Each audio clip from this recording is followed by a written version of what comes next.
Hi, I'm Joe Feeks, editor of Poultry Health Today, and with me is Chris Williams. He is Director of Technical Services for Zoetis Biodevices. Chris, thank you for joining me today. Joe, appreciate it.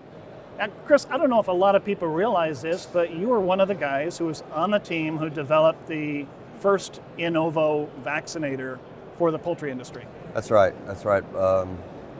In the late 80s, we worked through several prototypes and a lot of field trials, and then had the first commercial machines in the early 90s, and then here we are today. Taken off. So it's safe to say that you do know a thing or two about hatchery management. Absolutely. All of the things that we do with the in novo device has a hatchery base, so therefore we need to know the details of all the operations in the hatchery, and we're a big part of it. Now, one of the big changes that has been made in the last couple of years is they used to routinely use an antibiotic like gentamicin in the hatchery in conjunction with in novo vaccination. It was really determined that that was not the most responsible use of antibiotics, so a lot of producers have backed off of it. I think it went from something like 80-some-odd% using it like in 2013 to a little more than half in 2015, and I haven't seen the numbers yet for 2016, but from all indications, it's really on the slide. Yeah, the class of antibiotics, gentamicin is one that isn't important in human health, and so the elimination of it is a goal. But that does put a burden on the management of the hatchery and the sanitation systems that are in place, and the follow-up with that. We in turn have a responsibility with the in novo device. Now we've run without antibiotics in several places for years, outside the U.S. and then beginning in the U.S. about 8 or 9 years ago. And today in the hatchery, it's approaching 80% of the industry has removed an antibiotic from their vaccination. It represents an increased risk in the handling of the vaccine for sterility, but it's not insurmountable. And we have a lot of things that we put in as critical control points in the handling of the vaccine, and the handling of the equipment itself, to make those processes more robust. And does it mean we're not going to have issues? No, but it does mean that we need to pay attention to those handling and application aspects. The injection itself is sterile, but we have to be careful with all of the extraneous factors. What antibiotics provided for the hatching chick was a level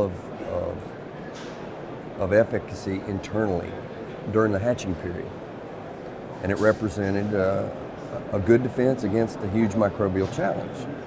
And so in the management of the hatchery now, we need to be aware of that, and we need to reduce those microbial challenges with respect to egg pack quality, our water that's providing our humidity, the things that we do in handling and cleaning of the baskets prior to putting the eggs in them. They need to be clean, they need to be sterilized, they need to have a disinfectant on them. And so when we look at the in novo system, we need to make sure that the preventative maintenance is done correctly, that we have clean systems in place.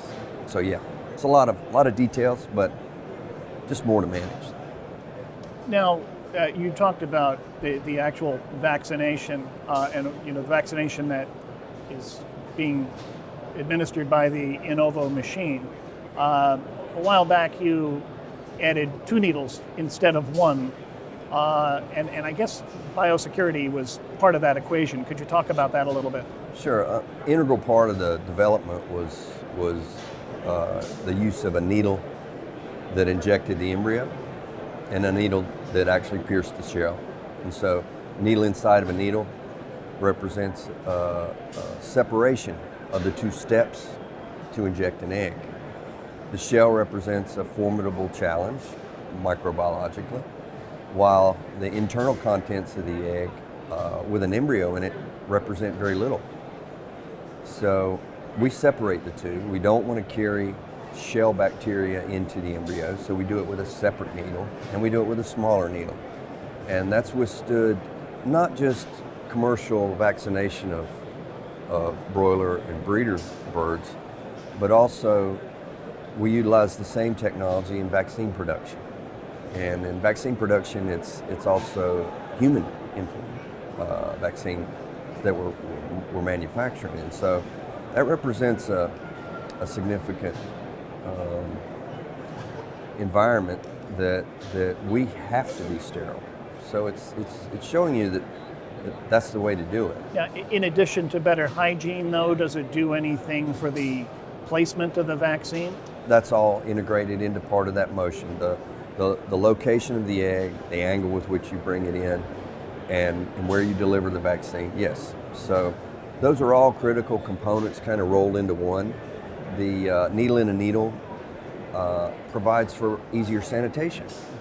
You can localize your sanitation to the area that's actually touching the egg, touching the components of the egg that you need to sterilize between each injection. Now, reducing egg handling is a big part of this process as well. The Innovo machines I have, the ones that you folks make anyway, have these little vacuum cups.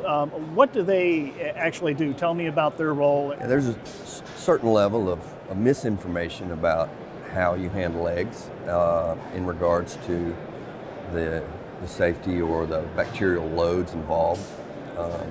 When you inject an egg, you put a hole in the egg.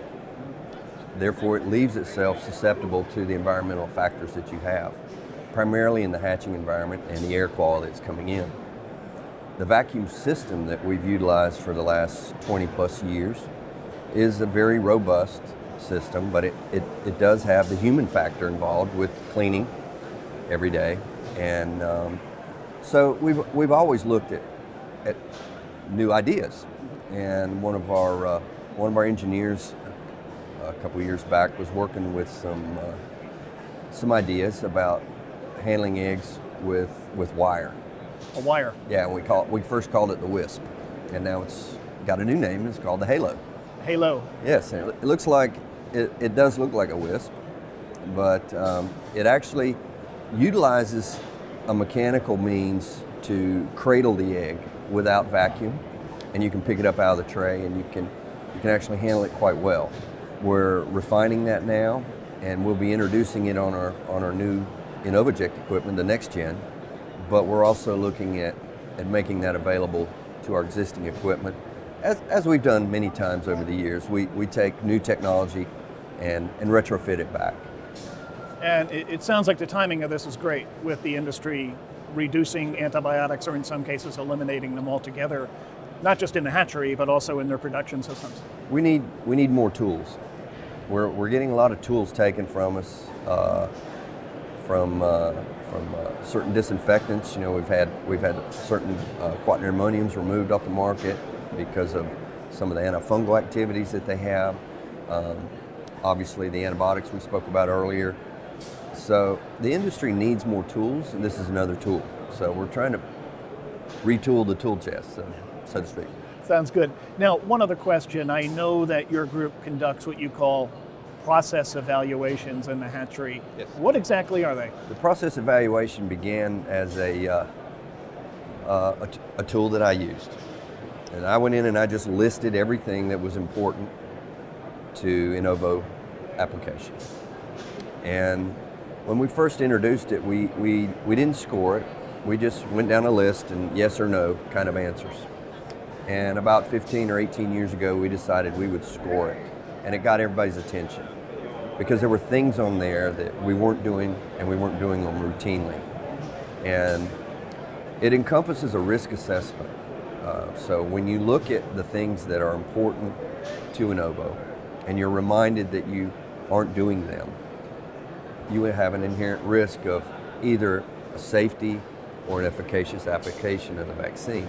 So we conduct those as part of the benefits for our customers to help them understand how their people are operating our equipment, but also as a guideline to say, hey, this is something that you really need to be doing, and here's the importance of it. So it's embraced by the industry as a standard, as far as service, but also as what is expected of a technology like an ovo.